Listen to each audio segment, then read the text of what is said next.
அம்மாவை சங்கடப்படுத்த கூடாதுன்னு நினைக்கிறவன் மனச நானும் சங்கடப்படுத்த கூடாது இல்ல.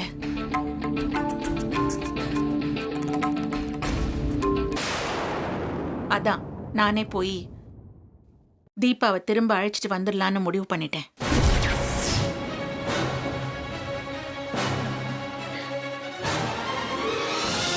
என்னத்தை எப்படி சொல்றீங்க? அப்ப கார்த்திகை பத்தி நீங்க வச்சிருந்த ஆசை கனவு எல்லாம் ஒண்ணுமே இல்லைன்னு ஆயிடுமே அத்தை. அவங்களே இப்பதான் ஒரு நல்ல முடிவு எடுத்திருக்காங்க, அதையும் குழப்ப பாக்குறா பாரு. அதான் உங்க மாமாவே சொன்னாரே, கார்த்தியோட வாழ்க்கைய நான் வாழ ஆசைப்படக்கூடாதுன்னு. அவன் வாழ்க்கைய அவன் தானே வாழணும். இது கார்த்தியோட முடிவு. அந்த முடிவை நான் மதிச்சு இந்த விஷயத்த பண்ண போறேனே தவிர நான் மனசால ஏத்துக்கிட்டு இது பண்ணல. என்னால் அது முடியவும் முடியாது.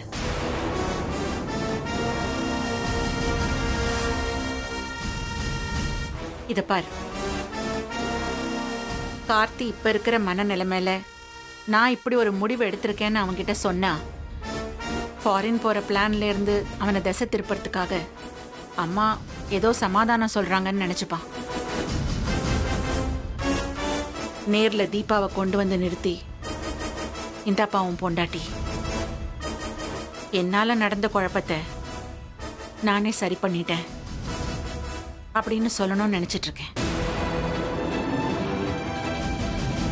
நான் தீபாவை கூட்டிட்டு வர போறேங்கிற விஷயத்த இப்போதைக்கு நீ கார்த்திக் கிட்ட சொல்லாத.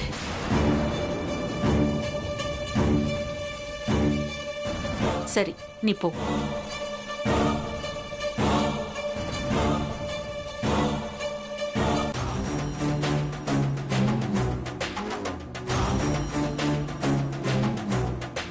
கார்த்திக் ஃபாரின் போயிடுவான். அருண் பேருக்கு எழுதி கொடுத்த பவரை யூஸ் பண்ணி கொஞ்சம் கொஞ்சமா மொத்த சொத்துக்கும் ஒரே வாரிசா என் புருஷனை கொண்டு வந்துடலான்னு நினைச்சா இந்த பொம்பளை திடீர்னு இப்படி பெல்ட்டி அடிச்சுட்டாளே. ச்சே.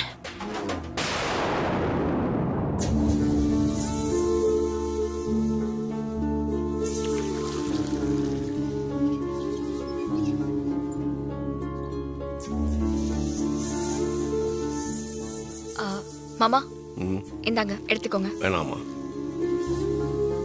மாமா, நாம இப்படி இருக்கிறதால பாருங்க, சின்ன பையன் அவனும் சாப்பிட மாட்டேங்கிறான். போய் விளையாடுறான்னு சொன்னாலும் போக மாட்டேங்கிறான். இங்கே உட்கார்ந்துட்டு இருக்கான். இனியா, நீ போய் சாப்பிடு. எனக்கு வேணாம்பா. ஏய், சொன்னதை கேட்க மாட்டேன், போய் சாப்பிடு. ஏங்க, இப்ப எதுக்கு அவன் மேல கோவப்படுறீங்க? இனியா, நீ போய் சாப்பிடுறா. சரிம்மா. இனியா, நான் வந்து சாப்பாடு எடுத்து வைக்கிறேன். சரிங்க நீ. மாமா, இந்தாங்க.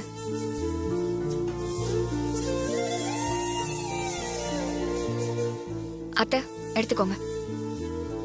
தீபா குடுமா.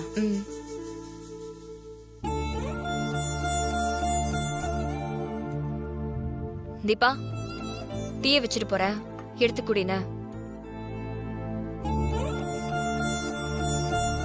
நம்பிக்கையோட இரு தீபா. கார்த்திக் தம்பி உனக்காக யோசிச்சுதான் இப்படி ஒரு முடிவு எடுத்திருக்காரு.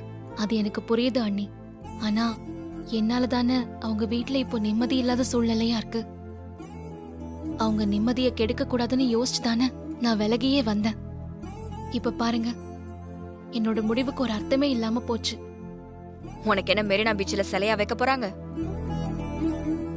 நல்லவளா இருக்கலாம், ஆனா அநியாயத்துக்கு நல்லவளா இருக்கணும்னு எந்த அவசியமும் இல்ல. டீ எடுத்து குடி.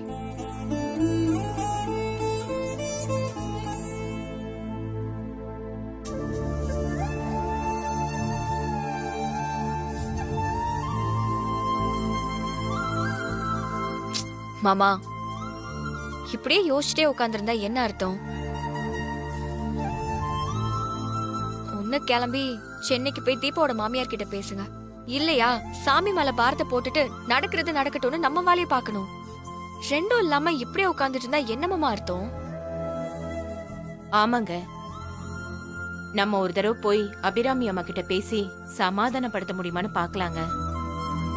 கோயில்ல வச்சு அதுவும் தாலி பிரிச்சு கோக்குற நேரத்துல இவ்வளவு தூரம் பண்ண அந்த அம்மாவை நம்ம சமாதானப்படுத்த முடியுமா?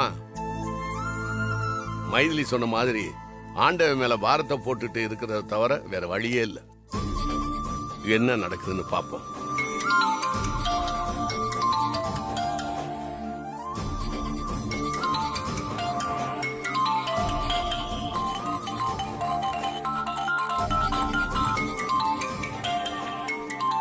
என்ன இது மீனாட்சி அக்கா கூப்பிடுறாங்க.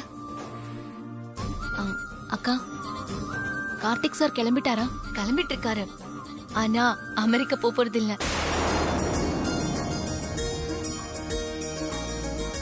என்னக்கா சொல்றீங்க? பதறாத. உனக்கு ஒரு ஹாப்பி நியூஸ் சொல்லதான் கால் பண்ணேன். ஹாப்பி நியூஸா? ஆமா, அத்தையை உன்னை இங்க கூட்டிட்டு வரதுக்காக காஞ்சிபுரத்துக்கு வர போறாங்க.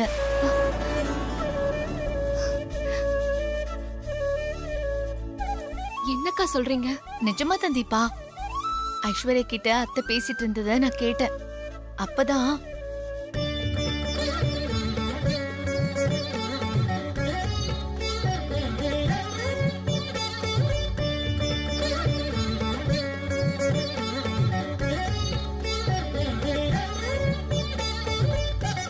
கார்த்திக்கான இந்த விஷயம் தெரியாது. உன்னை கூட்டிட்டு வந்து சர்ப்ரைஸா நிறுத்தலான்னு முடிவு பண்ணிருக்காங்க. நிஜமா தான் சொல்றீங்களாக்கா? ஆமா தீபா, நீ கிளம்பி ரெடியாரு. ரொம்ப ரொம்ப தேங்க்ஸ்க்கா. ஓகே, மத்ததெல்லாம் நேர்ல பேசிக்கலாம். நான் உனக்காக வெயிட் பண்ணிட்டே இருக்கேன். கண்டிப்பாக்கா. சரி, நான் வச்சிடுறேன். சரிக்கா.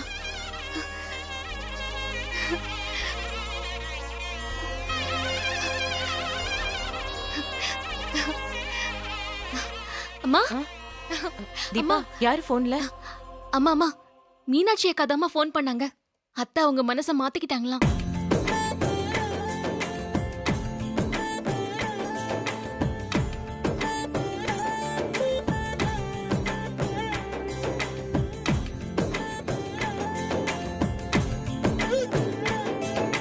நிஜமாதான் சொல்றியா தீபா? அபிராமி அம்மாவே உன்னை வந்து கூட்டிட்டு போறாங்களா? ஆமா அண்ணி. முத்தாளம்மா, என் வேண்டுதலுக்கு காது கொடுத்துட்டியே. நாளைக்கே உன் கோயிலுக்கு வந்து நேர்த்தி கடனை தீர்த்திடுறேன். பாத்தீங்களா மாமா, இப்ப சந்தோஷமா? இதுக்கு மேல வேற என்னமா வேணும்? ரொம்ப சந்தோஷமா இருக்கு. தீபா,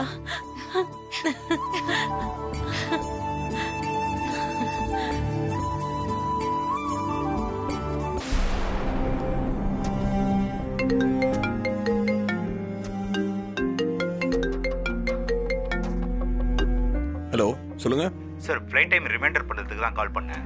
7:30க்கு ஃப்ளைட்டு. நீங்கள் போர்டிங்க்கு 2 ஹவர்ஸ்க்கு முன்னாடி ஏர்போர்ட்டில் இருக்கிற மாதிரி பார்த்துக்கோங்க சார். ஓகே, நான் ரெடி ஆகிட்டு தான் இருக்கேன். Thank you. Okay sir, happy journey sir. Okay, welcome sir, நான் வச்சிடறேன். see you. போகாத பயணத்துக்கு பொட்டி கட்டிட்டு இருக்கீங்களே கார்த்தி. வாங்க நீ. ஆ,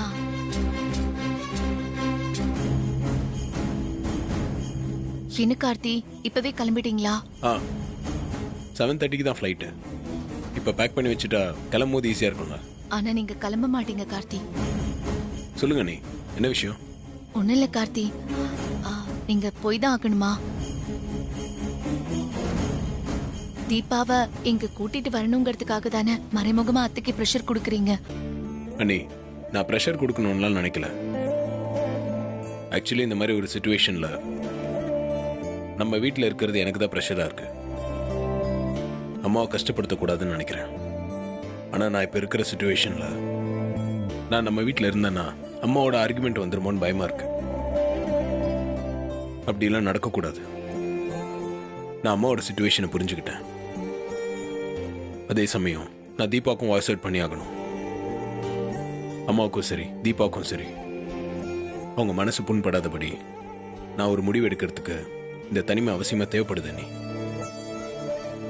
என்னோட இந்த முடிவு அம்மாவை யோசிக்க வச்சாலும் நல்லதுக்காக தானே எனக்குள்ள எண்ணம் இருக்கு. நான் இல்லைன்னா சொல்ல மாட்டேன். ஆனா இது பிரஷர் போடுற எண்ணமா எனக்கு தோணல. ஆல்ரெடி உங்க முடிவு அத்தையை யோசிக்க வச்சிருச்சு கார்த்தி. நீங்க கிளம்புறதுக்கு முன்னாடி அவங்களே உங்ககிட்ட சொல்லுவாங்க. அதுக்கு தான் நான் வெயிட்டிங். அனி, நான் எதுனா தப்பான டிசிஷன் எடுத்த மாதிரி உங்களுக்கு தோணுதா? இல்ல கார்த்தி, அதான் எதுக்காக இந்த டிசிஷன் ரொம்ப கிளியராவே சொல்லிட்டீங்களே. சாரி கார்த்தி, நான் வேற உங்க டைமை வேஸ்ட் பண்ணிட்டே இருக்கேன். அப்படிலாம் இல்லை நீ. ஏர்போர்ட் போகிறதுக்கு முன்னாடி கொஞ்சம் வெளியே வேலை இருக்கு, அதான் பேக் பண்ணி வச்சுட்டு வெளியே போயிட்டு வரலான்னு நினச்சேன். சரி கார்த்தி, அப்ப நீங்க பாருங்க. சரிங்க நீ. ம். என்ன இது? நீங்க மிஸ் பண்ணிடவே கூடாதுன்னு நான் நினைக்கிற ஒரு gift கார்த்தி. ஆண்டவனா இது உங்களுக்கு கொடுத்ததுன்னு நான் நம்புறேன். அவரு நிஜமா கொடுத்தாரு, ஆனா நான் அதோட நிழல கொடுத்திருக்கேன். இதே உங்க பெட்டியில வச்சுக்கோங்க. நான் வரேன் கார்த்தி.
மீனாட்சி, அத்தை, ஐஸ்வர்யா விஷயத்த சொன்னாளா? சொன்னா அத்தை. நீங்க இப்படி ஒரு முடிவு எடுத்ததுல எனக்கு ரொம்ப சந்தோஷம். எல்லாம் கார்த்திகாக தான். அவன் கஷ்டப்படுறானே, அதை யோசிச்சுதான் நான் இந்த முடிவு எடுத்தேன். புரியுது அத்தை. சரி, நான் கிளம்புறேன். வீட்டில் வேற யாருக்கும் நான் காஞ்சிபுரத்துக்கு போற விஷயம் தெரிய வேண்டாம். ம். என்ன அப்படி பாக்குற? நான் தான் தீபாவை கூட்டிட்டு வர விஷயம் கார்த்திக் இப்போதைக்கு தெரிய வேண்டாம்னு சொல்லியிருக்கேன்ல. சொன்னாலும் இப்போ அவன் இருக்கிற மனநிலைமையில என்ன நம்ப மாட்டான்னு சொன்னேன்ல. அதுக்கு இல்ல அத்தை, தீபாவை ஏத்துக்கிறதுன்னு முடிவு பண்ணிட்டீங்க, அதெல்லாம் ஓகே. ஆனா நீங்க நேர்ல போய் தான் கூட்டிட்டு வரணுமா? ஃபோன் பண்ணி சொன்ன அவங்க கொண்டு வந்து விட்டுற மாட்டாங்களா? இல்ல, நான் தானே அவளை சங்கடப்படுத்தி அனுப்பினேன். நானே நேர்ல போய் அவளை கூட்டிட்டு வரதான் சரியா இருக்கும். கார்த்தியும் அதான் எதிர்பார்ப்பானோ என்னமோன்னு எனக்கு தோணுது. என்னமோ சொல்றீங்க அத்தை, ஆனா நீங்க இவ்வளவு தூரம் இறங்கி அவங்க வீட்டுக்கெல்லாம் நேர்ல போய் தான் ஆகணுமான்னு எனக்கு தோணுது அத்தை. எப்படி எல்லாம் ஏத்தி விடுறா பாரு. இது பாரு, நான் முடிவு பண்ணிட்டேன். இப்ப வந்து குட்டை குழப்புற வேலையெல்லாம் பண்ணாம நான் சொன்னதை கவனத்துல வச்சுக்கிட்டு இரு. சரிங்க அத்தை. சரி, நான் வரேன். அத்தை, அடங்குறாளா பாரு. என்ன போகும்போது பின்னாடி நின்னு கூப்பிட்டு இருக்க? அறிவில்ல? சாரி அத்தை, தனியா போறீங்களே, நானும் கூட வரவான்னு கேட்கதான் அத்தை கூப்பிட்டேன். எதுக்கு? போர் வழியிலே பிரெயின் வாஷ் பண்ணி திரும்ப கூட்டிட்டு வரதுக்கா? சாரி அத்தை, உடம்பு சரியில்லாதவங்க தனியா போறீங்களேன்னு ஒரு அக்கறையில தான் அத்தை கேட்டேன். உடம்பு சரியில்லாதவங்களா? என்னடி உளற? அது உடம்பு சரியில்லாம போச்சுன்னா ஹெல்ப்புக்கு கூட நான் வந்தா நல்லது தானே அத்தை. அப்படி சொல்ல வந்ததை தான் இப்படி சொல்லிட்டேன். ஏன் எனக்கு இப்ப உடம்பு சரியில்லாம போனமா? அதானே, நல்லா கேளுங்க. சாரி அத்தை, நீங்க கிளம்புங்க.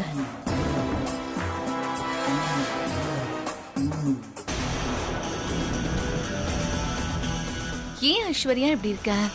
ஒருத்தங்க வெளியில கிளம்பும் போது இப்படி எல்லாம் பேசலாமா? நான் என்ன தப்பா பேசினேன்? துணைக்கு கூட வரவான்னு ஒரு நல்ல எண்ணத்துல கேட்டேன். இது ஒரு தப்பா? நீ தானே ரொம்ப நல்ல எண்ணத்துலதான் கேட்டிருப்ப. உன்னை பத்தி எனக்கு தெரியாது. ஹலோ மீனாட்சி அக்கா, என்ன ஏதோ முணுமுணுத்துக்கிட்டே போறீங்க? ஒண்ணு இல்லம்மா, என்ன ஆள விடு.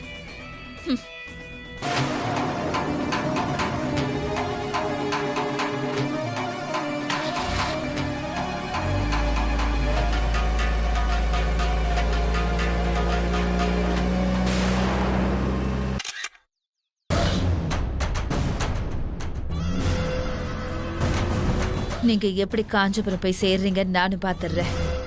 கார்த்தி யூஎஸ் போயிடுவான். என் புருஷன் அபிராமி குரூப்ஸ் ஆஃப் கம்பெனிஸ்க்கு எம்டி ஆவார்னு ஆசையா இருந்தா நீங்க ஆட்டத்தையா கலைக்க பாக்குறீங்க? நான் உங்க ஆட்டத்தை மொத்தமா கலைச்சு போடுறேன்.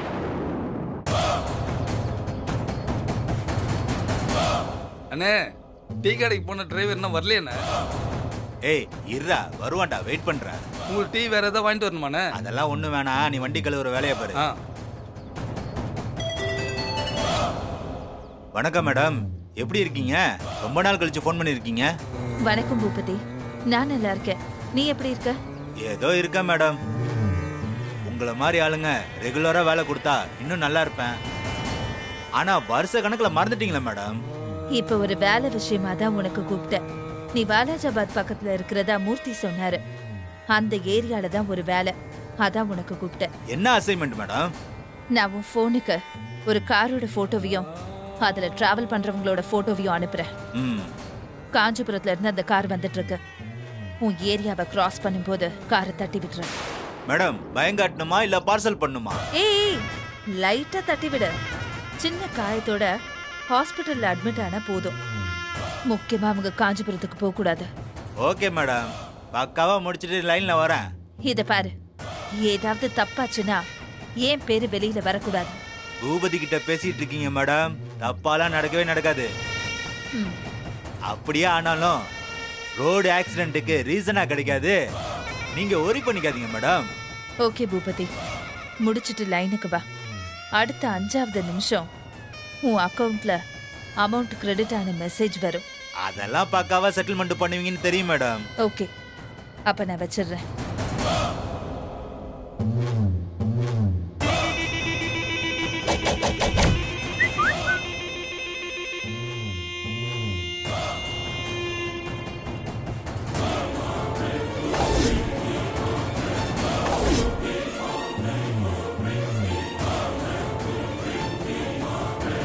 டேய், நல்லா கவனிச்சுக்கோ. Car number 1906 blue colour car வருதான்னு பாரு. என்ன விஷயம்ண்ணா? ஐஸ்வர்யா மேடம் அசைன்மெண்ட் கொடுத்துருக்காங்க, உடனே முடிச்சாகணும்டா. இது ஒரு நிமிஷம் இருங்கண்ணா, ஒரு நிமிஷம் இருங்க.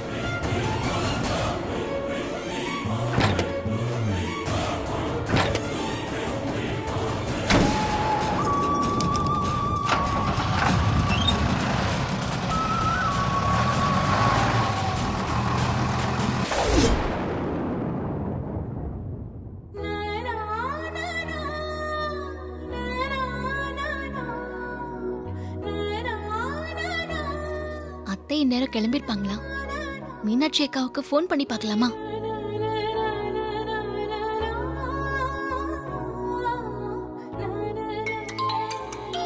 அட, மீனாட்சி அக்காவே கூப்பிடுறாங்க. ஹலோ அக்கா. ஹேய், என்ன தீபா, ரிங் போன மாதிரி தெரியல, அதுக்குள்ள அக்கான்னு வாய்ஸ் கேக்குது. இல்லக்கா, நான் போனை கையிலேயே வச்சிருந்தேனா, அதான் டக்குன்னு அட்டன் பண்ணிட்டேன். என்ன குரல்ல ஒரு எக்ஸ்ட்ரா அவுன்ஸ் சந்தோஷம் தெரியுது. அவுன்ஸ் கணக்குல தான் தெரியுதா? இப்ப டன் கணக்குலயே தெரியுதுமா. அக்கா, நீங்க சொன்னது நிஜம்தானா? இன்னும் சந்தேகமா உனக்கு? இல்லக்கா, சந்தேகமா இருந்தா நான் இவ்வளவு சந்தோஷமா பேசிட்டு இருக்கவே மாட்டேன். ஆனா என்னமோ தெரியல, நடக்கிறதெல்லாம் கனவா நிஜமாங்கிற மாதிரியே ஒரு ஃபீலும் கூடவே இருக்கு. கனவெல்லாம் இல்ல, நான் சொன்னது அத்தனையும் நிஜம். இப்ப கூட நீ என்னோட கால்காக வெயிட் பண்ணிட்டு இருப்பேன்னு நான் கால் பண்ணேன். நிஜம்தான்க்கா, நான் உங்களுக்கு ஃபோன் பண்ண நினைச்சுதான் போனை கையிலேயே எடுத்தேன். நீங்க கரெக்டா ஃபோன் பண்ணிட்டீங்க. பாத்தியா, எனக்கு தெரியும். அத்தை எப்பக்கா கிளம்புறாங்க? ஆல்ரெடி அத்தை கிளம்பிட்டாங்கம்மா. கிளம்பிட்டாங்களா? ஆமா, இப்போதான் வீட்டு விட்டு கிளம்புனாங்க. அவங்கள வழி அனுப்பி வச்ச கையோடு தான் நான் உனக்கு கால் பண்ணேன். கார்த்திக் வேற பாவம், விஷயம் தெரியாம ஏர்போர்ட்டுக்கு கிளம்ப ரெடி ஆயிட்டு இருக்காரு. அக்கா, ஏன்க்கா அவரை டென்ஷன் படுத்திட்டு இருக்கீங்க? பேசாம சொல்லிடுங்களேன். ஏய், இருக்கட்டும், எனக்கு இது செம்ம த்ரில்லா இருக்கு. அவர் வீட்டை விட்டு கிளம்புறப்போ அத்தை உன்னை கூட்டிட்டு வந்து அவர் முன்னாடி நிறுத்தி, இந்தாடா உன் தேவதன் சொல்ல போற அந்த பொண்ணான மொமெண்ட்டுக்காக தான் இப்ப நான் நகத்தை கடிச்சிட்டு வெயிட் பண்ணிட்டு இருக்கேன். என்னம்மா, சத்தத்தையே காணோம், வெக்கப்படுறியா? சரி சரி, நீ வெக்கப்பட்டதெல்லாம் போதும். உன்னை கிளம்பி ரெடியா இருக்க சொன்னனே, ரெடி ஆயிட்டியா? இல்லக்கா, இதோ இப்பவே ரெடி ஆயிடுறேன். சரி தீபா, அப்போ நீ கிளம்புற வேலையை பாரு, நான் வச்சிடுறேன். ஆ சரிக்கா.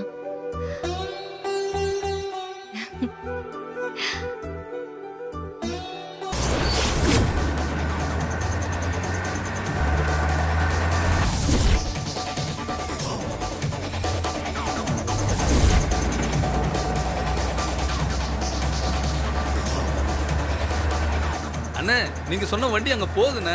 எங்கடா? தோ போகுது பாருண்ணே. டேய், நீ ரொம்ப நாளா மட்டன் பிரியாணி கட்டிக்கிட்டே இருந்தல, இன்னைக்கு உனக்கு ஃபுல் பிளேட் பிரியாணி கன்ஃபார்ம்டா. தட்டி விடுறேன் பாரு.